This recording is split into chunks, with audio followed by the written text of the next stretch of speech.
Olá, vamos dar continuidade com a aula 02, né? Esse conjunto de aulas fazem parte do projeto de extensão QECULÉ, né? Tecnologia a serviço da educação de qualidade. Hoje eu estou com vocês para a gente estudar, dar continuidade, na verdade, às reações de adição eletrofílica. Vamos dar ênfase ao estudo das aloidrinas, né, que são compostos orgânicos com carbono sp3, onde nós temos o halogênio e a hidroxila em posições vicinais, né? Então nós vamos trabalhar com pente-2-eno e fazer a adição de aloidrina, e depois nós vamos fazer a adição de halogênio no ciclo hexeno. Nessa oportunidade, nós vamos fazer o estudo do produto dessa reação na conformação cadeira. Mais uma coisa, não esqueça de deixar o seu like e inscreva-se no nosso canal.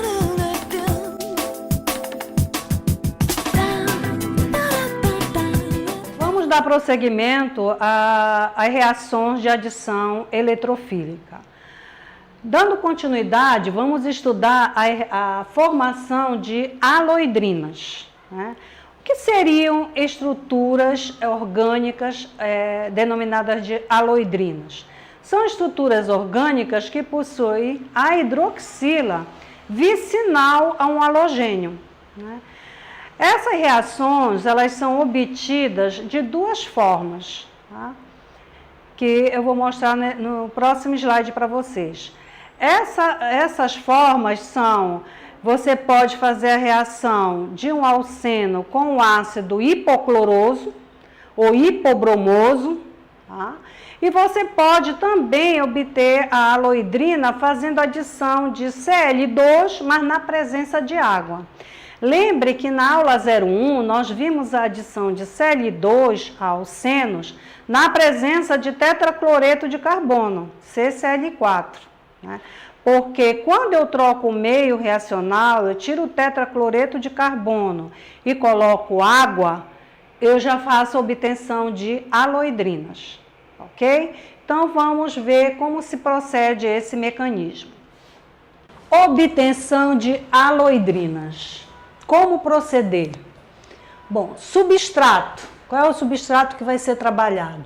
É o cis-pente-2-eno. Ou seja, você vai ter a ligação π entre o carbono 2 e 3. Reagente, o ácido hipobromoso.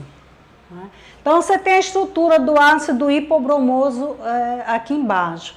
Então, veja bem, na estrutura do ácido bromoso, a gente tem a formação de um dipolo elétrico, né? Porque o par de elétrons da ligação covalente, ele está voltado mais para o lado do oxigênio, pelo fato do oxigênio ser muito mais eletronegativo que o bromo. Então, você vai criar aqui uma carga parcial negativa, né, na parte aqui da hidroxila, e uma carga parcial positiva aqui no bromo. Então, eu preciso agora definir nesse reagente quem vai ser o meu eletrófilo e quem vai ser o nucleófilo nesse mecanismo. Então, o nucleófilo vai ser a parte que está parcial negativa, a hidroxila. E o eletrófilo vai ser a parte que está parcial positiva, então o bromo. Então, vamos ao mecanismo. O mecanismo começa com a primeira etapa, né? Nessa primeira etapa, a gente tem o deslocamento do par de elétrons π capturando o eletrófilo Br, né? Então, esse é a primeira etapa. Quando você faz essa captura, o par de elétrons captura o eletrófilo Br, o que acontece? Você obtém um intermediário de reação, que é esse anel de 3. Na aula passada eu ensinei para vocês como se formava esse anel de 3. Tá? Bom, esse processo aqui dessa primeira etapa, desse mecanismo, é o processo endotérmico, que você está vendo aqui a cisão de ligação, né, uma cisão heterolítica de ligação, aqui, ó. Então, você tem um processo endo com alta energia de ativação, caracterizando a etapa lenta do mecanismo, né? Formando intermediário e liberando para o meio reacional o nucleófilo hidroxila. Ok.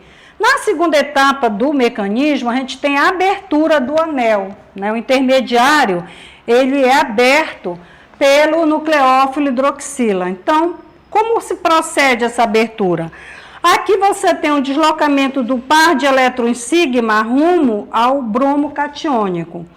Quando esse par de elétrons sigma se desloca rumo a esse bromo catiônico, você cria aqui uma carga parcial positiva nesse carbono, deixando esse carbono eletrofílico. Então, é nesse carbono que vai ter o ataque do nucleófilo.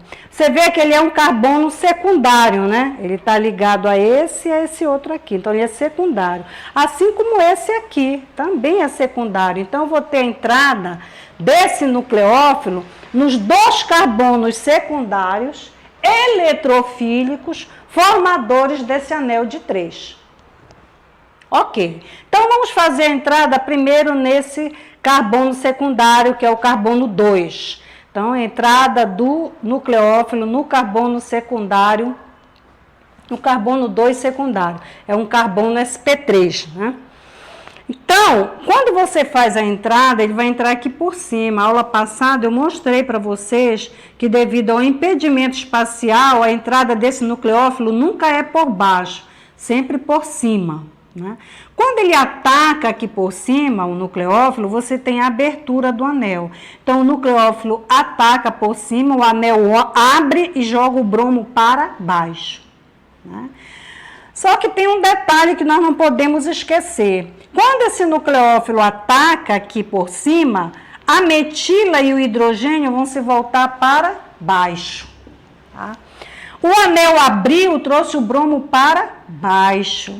Então, a etila, né, que é esse radical aqui, ó, CH2CH3, é um C2H5, que é um substituinte etila. Então, esse substituinte etila se move para cima, junto com o hidrogênio, para poder o bromo se acomodar aqui embaixo. Essa projeção que você tem aqui é uma célula estrelada, né? Você tem os ligantes todos em oposição, a hidroxila para cima, bromo para baixo, metila e hidrogênio para baixo, etila e hidrogênio para cima. Bom, agora eu pretendo colocar esse produto na projeção de Fischer. Então, eu vou fazer uma torção, jogar a metila para baixo e jogar a etila também para baixo. Então, torcendo esse carbono que contém hidroxila. Então, torcendo esse carbono, eu vou trazer aqui a metila para baixo, ó. Imagina que isso aqui são as 3 palhetas de um ventilador. Então, você vai torcer, vai rodar esses ligantes desse carbono sp3. Então, rodando esses ligantes do carbono sp3, eu vou trazer a metila para baixo, a hidroxila e o hidrogênio vão se posicionar para cima, tá? Torcendo. Mesma coisa acontece nesse carbono. Eu vou trazer a etila aqui para baixo. Quando eu trouxer a etila aqui para baixo, torcendo, o hidrogênio vem para cá e o bromo para cá, tá? Então, eu vou ter hidrogênio e bromo para cima e o substituinte etila do carbono sp3 para baixo. Essa célula é uma célula eclipsada, porque os ligantes dos carbonos sp3, né, dos carbonos 2 e 3, eles estão com a metila e a etila coincidindo, hidrogênio e bromo coincidindo com hidroxila e hidrogênio. Uma projeção fácil da gente verificar essa coincidência é a projeção de Newman. Então, tentem fazer em casa a projeção de Newman, que vocês vão ver que vai dar uma projeção de Newman em coincidência. Então, essa é a célula eclipsada, de maior energia. Mas só essa célula eclipsada que me favorece a projeção de Fischer, onde metila e etila estão para baixo, tá? Hidroxila e hidrogênio para cima, hidrogênio e bromo para cima. Então, aqui você tem a Fischer. O que é que eu percebo nesse produto? Tá? Esse produto aqui eu tenho uma projeção de Fischer, onde a cadeia principal é só carbono sp3, são 5 carbonos, e a hidroxila da aloidrina está no carbono 2. Por que é uma aloidrina? Como eu falei no início da aula, a aloidrina se caracteriza por ter hidroxila e halogênio em posição vicinal, né? Ok, então aqui você tem, grave bem, você tem aqui a hidroxila no carbono 2 e o bromo no carbono 3. Não esqueça que quando você for fazer a nomenclatura e o PAC, você vai começar com um bromo, tá? 3 bromo, 2 hidroxi, pentano, tá? Por causa da ordem alfabética. Ok, agora nós vamos analisar a segunda possibilidade. Então, nessa segunda possibilidade, você tem agora a hidroxila fazendo, o nucleófilo hidroxila fazendo conexão nesse outro carbono secundário eletrofílico. Então, quando ela faz essa conexão, o anel abre e joga o bromo para baixo. Então, você vai ter hidroxila, né, fazendo o ataque por cima, jogando etila e hidrogênio para baixo, né? A abertura do anel joga o bromo para baixo, né? No momento que esse bromo vem para baixo, metila e hidrogênio se posicionam para cima. E aí você está diante de um produto de reação que é a célula estrelada, né? Porque os ligantes do carbono sp3, tanto do carbono 2 como do carbono 3, eles estão todos em oposição, ó. Metila hidrogênio para cima, etila hidrogênio para baixo. Hidroxila para cima, bromo para baixo. Agora, vou fazer a torção, jogar para uma célula eclipsada para poder escrever a projeção de Fischer. Então, fazendo a torção, você trazendo aquela metila do carbono 2 para baixo, hidrogênio e bromo ficarão para cima. Quando você torce o carbono 3, você joga o C2H5 para baixo e deixa hidroxila e hidrogênio para cima. Agora eu já tenho a minha projeção de Fischer, né? Metila e etila para baixo. Compare o produto que a gente obteve anteriormente com esse agora. No produto anterior, você tem a hidroxila voltada conectada, no carbono 2. Agora, nesse produto, você está com a hidroxila conectada no carbono 3. Então, você obteve produtos diferentes. Adição de halogênio no ciclo hexeno, né? Então, ainda é adição eletrofílica. Substrato. Vamos trabalhar com substrato agora, é o ciclo hexeno. Então, você tem aqui o ciclo hexeno, o anel de 6, presença de 2 carbonos sp2 e a ligação π, né? Onde vai acontecer a reação de adição eletrofílica. Reagente, a gente tem aqui o Br2, né? A ligação covalente apolar, então Br2 aí como o reagente. Então, qual vai ser a primeira etapa do mecanismo? Você vai ter o deslocamento de elétrons π, né, na captura do eletrófilo Br. Lembra que eu falei na primeira aula que essa ligação π, ela polariza essa ligação covalente apolar. Por isso que é possível os elétrons π capturarem o eletrófilo Br. Então, ele captura o eletrófilo Br e desloca o nucleófilo Br- para o meio reacional, né? É uma etapa lenta, alta energia de ativação, né? Um processo endotérmico. E você tem a formação do intermediário, que você tem essa formação desse anel de 3, né? Novamente, é um anel muito instável, porque aqui agora você tem apenas carbono sp3 nessa estrutura, e aqui você tem uma deformação já angular desses carbonos sp3. Eles não são mais 109,5 graus a distância entre um orbital sp3 e o outro, por causa da formação do anel. Então, aqui você tem um anel tenso, né? Tensão de Bayer, e você vai fazer a abertura desse anel. Essa abertura acontece na segunda etapa. Essa abertura do anel é feita pelo ataque do nucleófilo.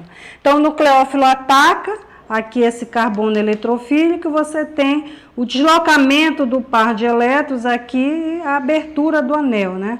Esse par de elétrons da ligação é deslocado para o bromo, o anel abre, aí você vai ter a entrada de um bromo para cima e um bromo deslocado para baixo, né?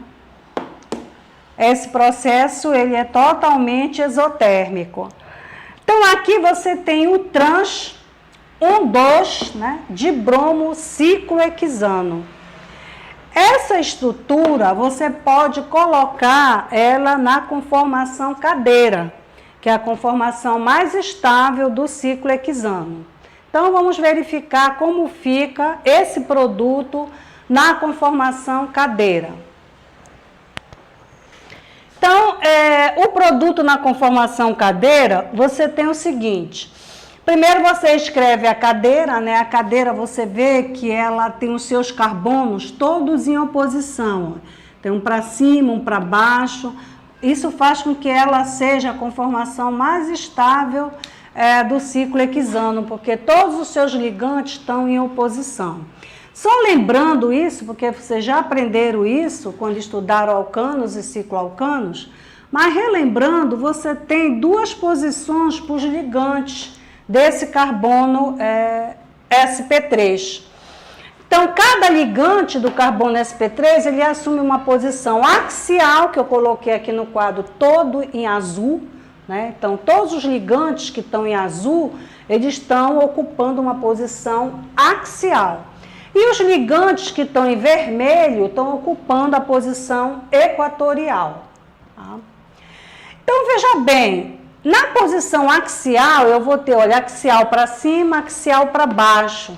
Aí o outro já vai ser axial para cima, de tal maneira que todos os ligantes, eles vão se distribuindo no espaço de forma contrária, em oposição, né? Então, aqui, ó, na posição 1, 2, eu vou ter o bromo, né? Então, o bromo está aqui na posição 1, 2. Só que na posição 1, 2, eu tenho duas formas de colocar esse bromo. Eu posso colocar ele em posição axial, ó, um para cima, outro para baixo. Então, eu tenho uma transdiaxial. E eu posso colocar ele em posição equatorial também, ó. Eu posso ter um bromo equatorial para baixo e um bromo equatorial para cima. Então, essa é uma posição espacial para o bromo denominada de transdiequatorial, que é o produto mais estável, porque qualquer ligante que você coloque em posição equatorial, ele tem ausência da interação 1,3 de axial. O que é essa interação 1,3 de axial? Como o próprio nome está dizendo, ó, 1,3. Então, você conta daqui, o teu ligante está aqui, né? Então, você conta daqui, ó, 1, 2, 3. Então, eu tenho aqui uma interação 1,3 de axial, que eu posso mostrar aqui de forma pontilhada, tá? E eu posso contar para cá também, ó, 1, 2, 3. Então, eu vou ter outra interação aqui, ó, 1,3 de axial, tá? Essas interações 1,3 de axial, elas possuem um valor energético. Por exemplo, a interação 1,3 de axial, quando você tem ela realizada com halogênio, ela vale 1 kJ por mol. Então, é como se a tua molécula tivesse, nessa posição espacial, ela tivesse um acréscimo de 2 kJ por mol, porque você tem aqui, ó, 1 kJ por mol, né, aqui. Aqui você tem de novo 1 kJ por mol, né? Agora, preste atenção, esse 1 kJ que você tem aqui em cima, 1 kJ, para essa interação 1,3 de axial e 1,3 de axial, que nós vemos aqui, é para o bromo localizado na parte superior da molécula, ele está para cima. A mesma interação eu vou ter com o bromo que está para baixo. Então, vamos fazer com o bromo que está para baixo? Então, veja só como fica, ó. Essa interação, você tem aqui, ó, 1, 2, 3. Então, aqui eu tenho uma interação 1,3 de axial, que vale 1 kJ por mol. Tá? Aí eu vou contar novamente, né? Aqui, ó. 1, 2, 3, dá com esse hidrogênio. Então, aqui eu vou ter outra interação, esse bromo que está embaixo, de 1 kJ por mol. Então, veja bem, quanto eu tenho de acréscimo só nessa molécula com os bromos na posição trans? Eu tenho 1, 2, 3, 4. Então, eu tenho aqui um acréscimo de 4 kJ por mol de energia. Então, por isso que ela é a mais instável, porque ela tem esse acréscimo de energia. Quando eu coloco o bromo na posição equatorial, essa interação 1,3 de axial deixa de existir, porque agora o bromo está na posição equatorial. Ele não tem capacidade de fazer interação 1,3 de axial. Então, o bromo na posição equatorial, tanto para baixo quanto para cima, tem ausência de interação 1,3 de axial. Então, por isso, ele é o produto mais estável, de mais baixa energia. Ele é como se ele tivesse uma energia E, e esse aqui tivesse uma energia E com mais 4 kJ por mol. Né? Então, alta energia. E uma forma boa da gente visualizar isso é na projeção de Newman, que eu vou mostrar para vocês aqui. A projeção de Newman, ela retrata a cadeira da seguinte forma, olha, preste atenção. Esse carbono aqui, os dois carbonos de trás, eles são representados por um círculo, tá? Então tá aqui, os dois carbonos de trás. Agora eu vou colocar os ligantes desse carbono, olha. Aqui nesse carbono eu tenho bromo axial para cima, eu coloco bem aqui, ó, bromo axial para cima, tá? Ainda nesse carbono que eu estou representando pelo círculo, eu vou botar o hidrogênio equatorial para baixo. Então, eu venho aqui, olha, escrevo hidrogênio equatorial para baixo. Acabei com esse carbono, tá? Agora, o que eu vejo aqui na cadeira? Eu vejo que a cadeira desce. Então, eu desço aqui, ó. Veja como eu desci, ó. Desce a cadeira e encontra este carbono aqui. Ela desce e eu vou encontrar esse carbono. O que é que eu tenho nesse carbono? Hidrogênio axial para cima, ó. Tá? E hidrogênio equatorial para baixo. Aí eu venho para frente. Os carbonos da frente eu represento por um ponto. Tá? Como eu vou na projeção de Newman, a gente costuma projetar o carbono da frente no de trás. Eu vou ter, na verdade, um ponto no centro do carbono de trás. Então, eu vou ter um ponto aqui, ó. Esse ponto representa este carbono. Quais são os ligantes desse carbono? Eu tenho um hidrogênio equatorial para cima e um hidrogênio axial para baixo. Então, eu venho aqui, olha, e coloco um hidrogênio equatorial para cima, saindo do ponto, né? Hidrogênio equatorial para cima, hidrogênio axial para baixo. Aí eu venho e olho para a cadeira. A cadeira agora sobe. Então, eu subo aqui, ó. Subi, tá? Bem aqui, ó. Fiz a subida e encontrei o carbono aqui da frente. Que carbono eu represento como esse carbono? Como um ponto. Então, quais são os ligantes desse carbono? Eu tenho bromo para baixo, né, em posição axial, e hidrogênio equatorial para cima. Então, eu venho e ponho, ó, bromo axial para baixo e hidrogênio equatorial para cima. Aqui eu vi a projeção de Newman. Então, na projeção de Newman, dá para você ver que esses hidrogênios já aparece uma interação aqui, ó. Essa interação, ela é uma das interações que aparece, que ela é bem visível aqui, que é a interação 1,3 de axial, né? Que é essa aqui, ó, e essa aqui de baixo, que aparece. A outra tá nesse carbono aqui, que tá bem aqui e não aparece, tá? Então, nesses carbonos. Então, essa é a projeção de Newman, que mostra a transdiaxial, né? a posição dos ligantes em trânsito axial, de maior energia. Agora eu vou para mais estável, de menor energia, que os ligantes agora estão na posição equatorial. Como é que eu faço? Da mesma linha de raciocínio que foi feita ainda há pouco. Então, esse carbono aqui é o círculo, né? Então, tá aqui ele, tá?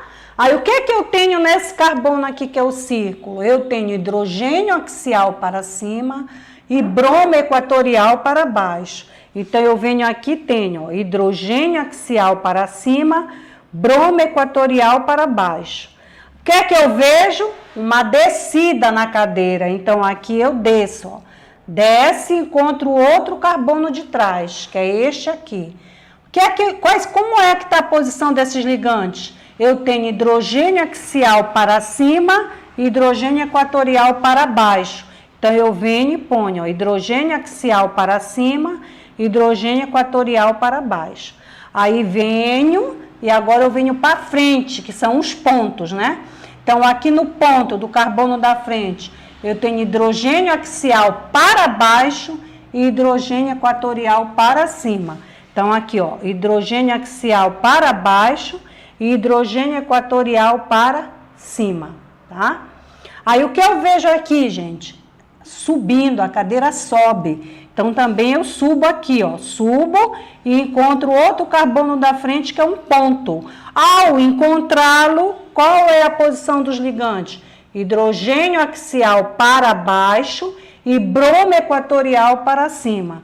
Então, hidrogênio axial para baixo e bromo equatorial para cima, olha aqui. Tá? Então, você vê aqui que a posição equatorial, ela foi colocada em vermelho, né? Então, você vê aqui os dois bromos em posição equatorial e a ausência de interação 1,3 de axial com os bromos, ok? Então, essa foi a aula de hoje, tá? A gente estudou a formação de haloidrinas e a adição de halogênio no ciclo hexeno, dando ênfase à conformação cadeira, né? E ao produto mais estável, que é os ligantes na posição equatorial, tá? Então, fiquem com Deus, até a próxima.